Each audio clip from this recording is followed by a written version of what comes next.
Uma pergunta: você já acessou um site japonês ou chinês? Se sim, teve a impressão de que era algo meio, digamos, poluído visualmente ou cansativo de ficar navegando? Se sim, entenda que não é à toa e você não está exatamente errado. O que você não sabe é que a cultura interfere diretamente na forma como você interpreta a realidade e, por consequência, como você vai interagir com ela. E com isso, obviamente, as relações econômicas dos povos. A geografia interfere e molda culturas, e a nossa cultura é a lente com que o seu cérebro vai ver o mundo e moldar a sua realidade. E mais importante, isso interfere diretamente em como os nossos cérebros processam os dados e as informações. Os designs dos sites japoneses, coreanos e chineses são mais confusos e densos do que o do resto do mundo, e isso não se deve porque seria uma regra imposta lá, mas porque simplesmente é o normal e confortável para eles.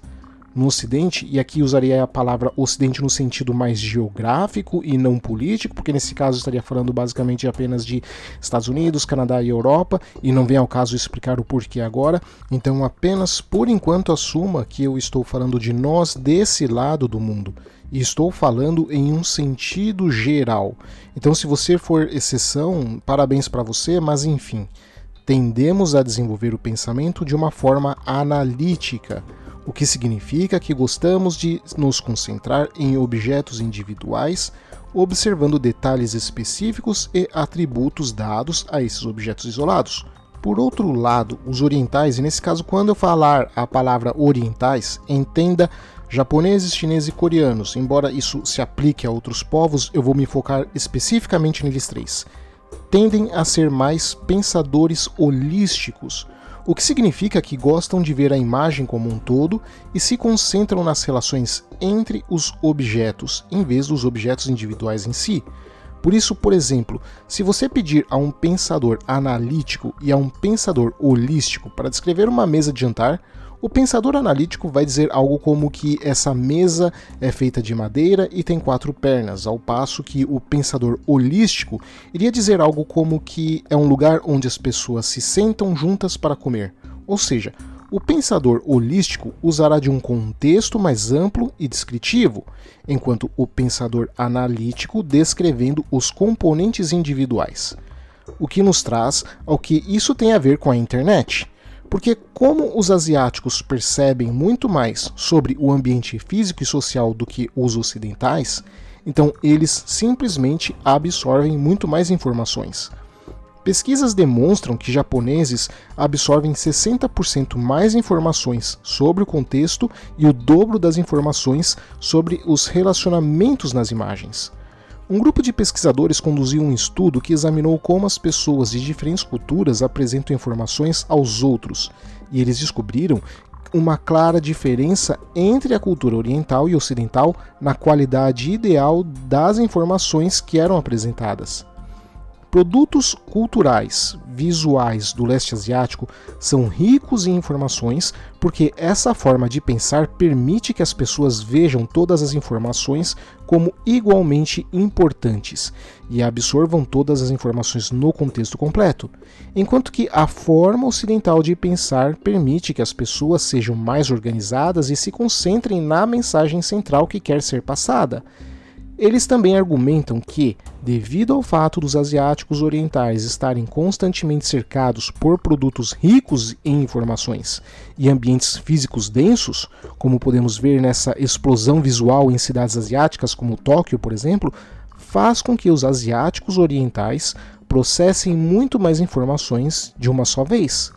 E isso faz com que os web designers coloquem mais informações em uma única página na internet. Mas quando nós acessamos esses tipos de sites, sentimos um certo cansaço visual e confusão, porque somos sobrecarregados pela quantidade de informações visuais apresentadas de uma única vez. Os mesmos pesquisadores também conduziram outro estudo com canadenses, europeus e asiáticos orientais sobre a velocidade com que eles podiam encontrar informações relevantes em sites complexos e densos. E descobriram que os asiáticos orientais eram mais rápidos em encontrar essas informações nas páginas complexas e extensas que eles criaram. De novo, porque isso é algo que está incorporado em seus cérebros por causa de sua cultura, e é essa pequena diferença no processo cognitivo que muda a forma como os produtos que eles usam são projetados. Mas podemos ainda ver isso de uma forma mais profunda. Ao olharmos os alfabetos ocidentais, e nesse caso eu vou colocar apenas a título de exemplo o alfabeto cirílico russo também nessa categoria, e compararmos eles com o alfabeto chinês, que basicamente influenciou todos os demais alfabetos do leste asiático, vemos como é a complexidade da escrita de cada caractere de chinês se comparado com o nosso ou com o russo, por exemplo.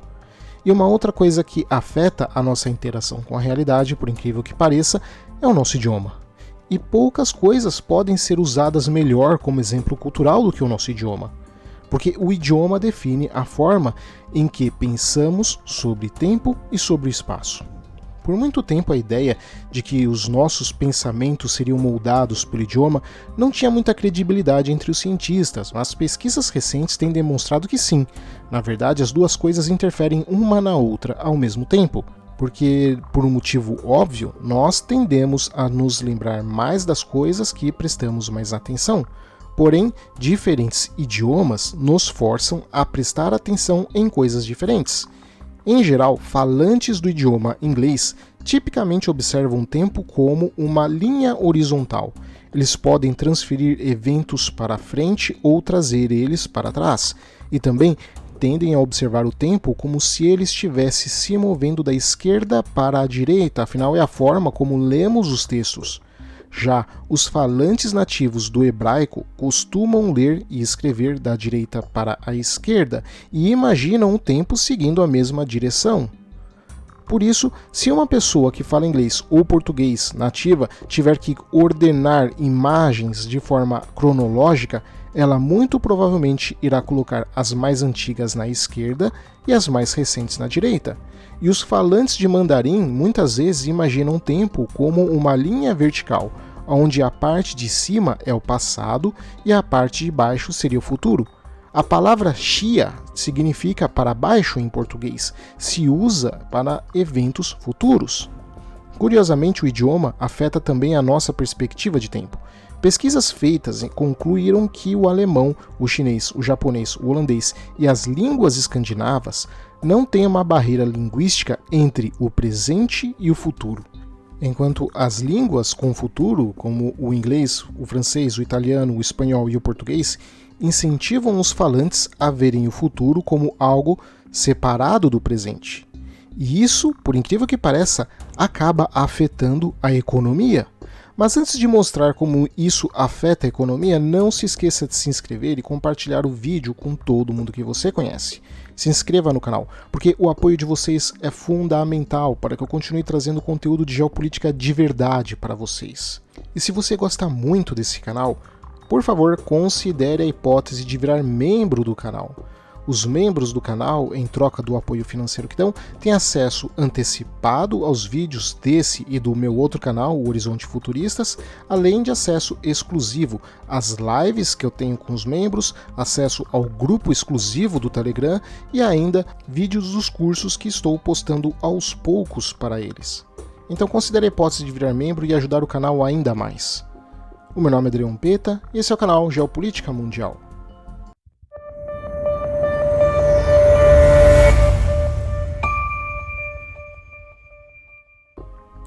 A pesquisa que eu mencionei sobre como o idioma afeta a perspectiva de tempo foi realizada em 2013 por Kate Shen, um economista comportamental da Universidade da Califórnia, que descobriu que os falantes de línguas, entre aspas, sem futuro, eram mais propensos a se envolver em atividades voltadas para o futuro. Eles tinham, em geral, 31% mais chances de economizar dinheiro em qualquer ano e acumularam 39% mais riqueza na aposentadoria. Também eram 24% menos propensos a fumar, 29% mais propensos a ser fisicamente ativos e 13% menos propensos a serem obesos. E esse resultado se manteve mesmo ao serem confrontados com outros fatores, como status socioeconômico e religião. Isso fica claro em larga escala porque os países da OCDE, a sigla do Grupo das Nações Industrializadas, com línguas, entre aspas, sem futuro, economizam em média 5% a mais de seu PIB por ano. E isso foi reforçado por um experimento feito em 2018 na cidade de Merano, no norte da Itália, onde cerca de metade dos habitantes falava alemão, que é uma língua que, entre aspas, de novo, não tem futuro, e a outra metade da população que fala italiano, uma língua que tem futuro. Os pesquisadores testaram a capacidade de 1.154 crianças em idade escolar de resistir à tentação, perguntando se elas gostariam de receber 2 fichas que poderiam ser trocadas por presentes ao final do experimento, ou uma recompensa maior, 3, 4 ou 5 fichas em 4 semanas. Eles descobriram que as crianças que falavam alemão tinham em média 16 pontos percentuais a mais de probabilidade de conseguir esperar por um maior número de fichas do que as crianças que falavam italiano, e os resultados se mantiveram mesmo depois que de novo confrontados com outros dados, como QI, antecedentes familiares e área residencial. Erin Meyer, no livro A Cultura do Mapa, explica como a cultura acaba por afetar diretamente a forma como os negócios são feitos no mundo. Este livro reforça a Kultint, ou inteligência cultural, que é o tipo de inteligência que é o quanto você sabe sobre os padrões culturais de outros povos.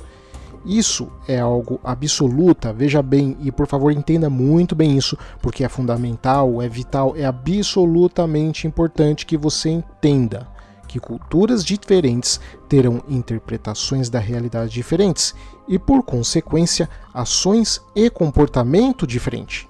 E mais importante ainda, irá mudar ao que elas dão valor. E eu falo isso porque a maior parte dos analistas de relações internacionais ou pretensos analistas de geopolítica esquecem isso.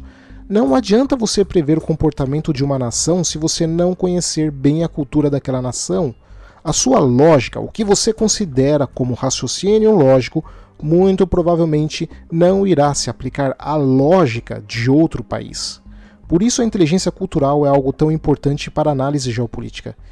E de início, Erin, em seu livro, explica a questão da comunicação, porque as habilidades envolvidas para ser um comunicador eficaz variam de uma cultura para outra de forma bastante radical.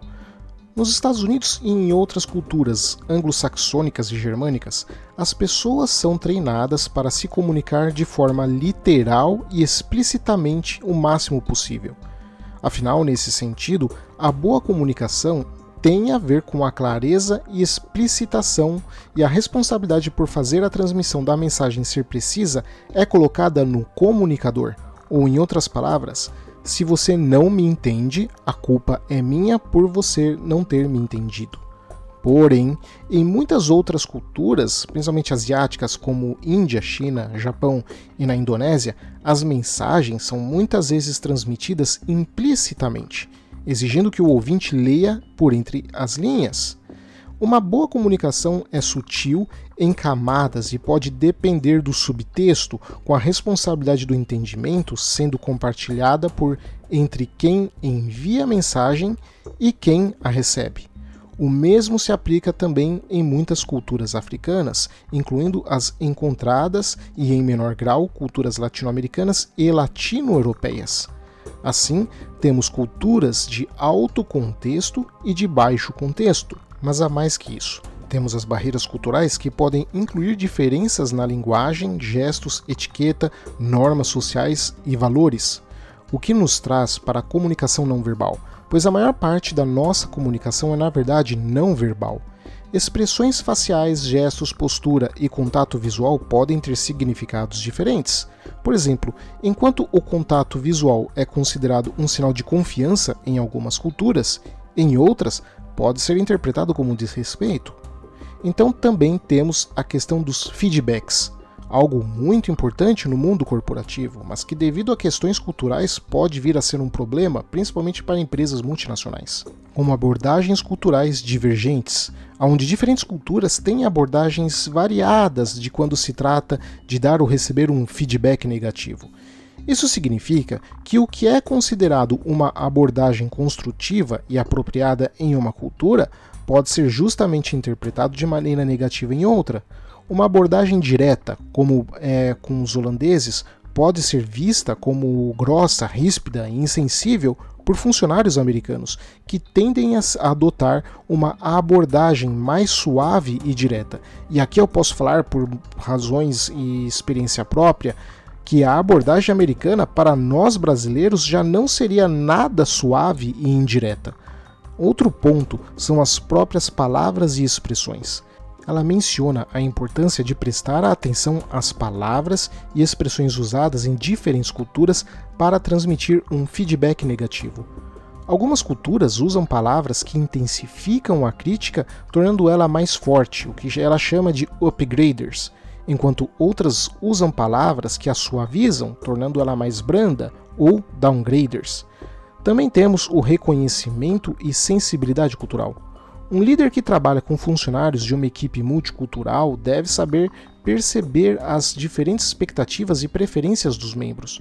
Assim, dar feedbacks diretos pode ser tido como agressivo em certas culturas, enquanto em outras é algo apropriado. Já a questão da persuasão também tem elementos culturais, onde ela compara como persuasão se dá de diferentes maneiras nas culturas alemã e americana. Por exemplo, na Alemanha, as pessoas são mais propensas a serem persuadidas por argumentos baseados em princípios ou teorias. Elas querem entender o porquê por trás de uma proposta ou solicitação antes de agir, em contraste com os americanos, que são mais propensos a serem persuadidos por argumentos baseados em exemplos específicos ou dados. Eles querem ver como uma proposta ou solicitação funcionaria na prática. Ela conta o caso de uma engenheira americana que trabalhava para uma empresa alemã e que estava acostumada a dar apresentações que focavam nos detalhes específicos de suas propostas. Quando ela deu uma apresentação para seus chefes alemães, eles estavam mais interessados em entender os princípios das recomendações dela. Eles fizeram muitas perguntas sobre a metodologia e análise de dados. Porém, ela ficou surpresa com as perguntas e achou que eles estavam duvidando dela. Ela sentiu que eles estavam atacando a sua credibilidade, reagindo de forma defensiva, o que fez com que a apresentação fracassasse.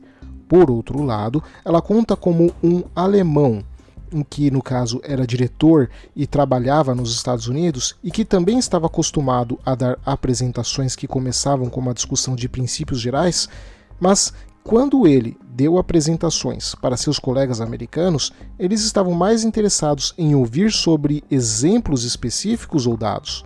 Eles disseram a ele que ele estava perdendo a atenção deles falando sobre teoria antes de chegar às implicações práticas de suas propostas.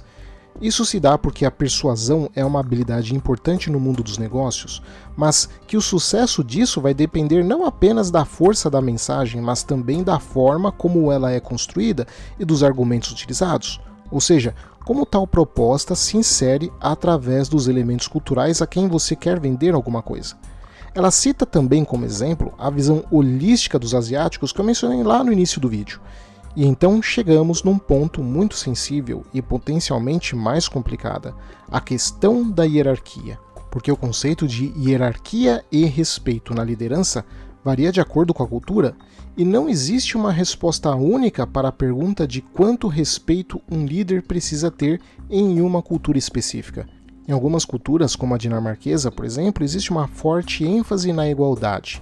Nesses países, se espera que os líderes sejam acessíveis e informais. Eles são tratados como iguais pelos seus subordinados e se espera deles que eles ouçam e considerem as opiniões dos seus subordinados. Enquanto em outras culturas, como na Rússia, há uma estrutura mais hierárquica. Nesses países, se espera que os líderes sejam mais respeitados e obedecidos. Eles são tratados como figuras de autoridade e se espera dos seus subordinados que eles sigam as suas instruções, especialmente sem muito questionamento. E há motivos históricos por trás dessas divergências culturais. Uma delas, a influência do Império Romano, que deixou um legado de hierarquia e autoridade que ainda é perceptível em muitas culturas europeias. Os romanos acreditavam em uma sociedade hierárquica, com o imperador no topo e os súditos na base. Essa hierarquia era baseada na classe social, no nascimento e na riqueza. O Império Romano também tinha um sistema de governo centralizado, com o imperador no controle de todas as decisões importantes. Isso contribuiu para a ideia de que o líder é uma figura de autoridade que deve ser obedecida. E há também a influência dos vikings, que eram conhecidos por sua cultura guerreira e um pouco mais na sua crença da igualdade. Os vikings acreditavam que todos os homens eram iguais, independente da sua classe social ou nascimento. A questão do valor que se dava era para a sua bravura. Essa crença contribuiu para a formação de uma cultura mais egalitária na Escandinávia. Os vikings também tinham um sistema de governo descentralizado, com os chefes locais tendo mais autonomia. Isso contribuía para a ideia de que o líder deve ser eleito e deve ser responsável por seus atos. Também temos como exemplo a influência confuciana, que acreditava que a ordem social só seria possível se todos soubessem o seu lugar e cumprissem seus papéis.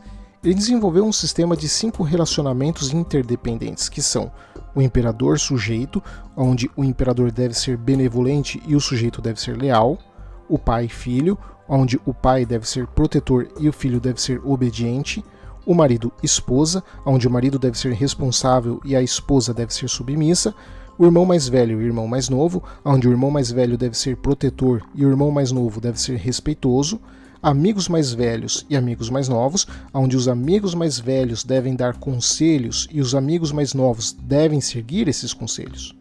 Esse sistema de relacionamentos é baseado na hierarquia e na submissão. Ele contribuiu para a formação de uma cultura hierárquica na Ásia, sobretudo no leste asiático.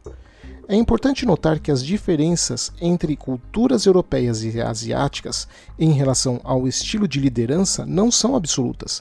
Há países europeus que são mais hierárquicos, como a França, e há países asiáticos que são mais egalitários, como a Coreia do Sul. Ela ainda cita questões envolvendo a iniciativa, de quem deve tomar decisões e discordâncias, mas a mais importante e final é a questão da pontualidade, porque aqui voltamos ao que eu mencionei antes, a noção de perspectiva de tempo. Em culturas de tempo linear, as pessoas veem o tempo como uma linha reta que se move para frente. Elas acreditam que o tempo é limitado e que deve ser usado de uma forma mais eficiente, ou seja, há uma exigência maior sobre a pontualidade. Mas em culturas de tempo flexível, as pessoas veem o tempo de forma mais circular. Elas acreditam que o tempo é infinito e que pode ser moldado de acordo com as necessidades. Essas pessoas costumam ser mais tolerantes com atraso e podem mudar seus planos conforme a necessidade, o que faz com que a forma como as pessoas agendem o seu tempo também seja influenciado pela cultura. As diferentes formas como as pessoas veem o tempo pode levar a mal entendido e, por consequência, conflitos. Por exemplo, um empresário americano que está se reunindo com um cliente francês pode se ofender se o cliente estiver atrasado. O americano pode pensar que o cliente francês não está levando a reunião a sério, enquanto o cliente francês pode simplesmente ser relaxado em relação ao seu tempo. Portanto, tantos fatores culturais, linguísticos e outros influenciam diretamente a noção de realidade dos povos e, com isso, o seu comportamento, o que no final acaba afetando como se fazem os negócios e, por consequência, os aspectos comerciais e econômicos de uma nação. Obrigado a todos, espero que vocês tenham gostado e não se esqueçam de se inscrever no canal e também de dar uma olhada no meu outro canal, o canal Horizontes Futuristas, onde eu trato de aspectos de ficção científica de forma realista e científica. Abraços e até o próximo vídeo.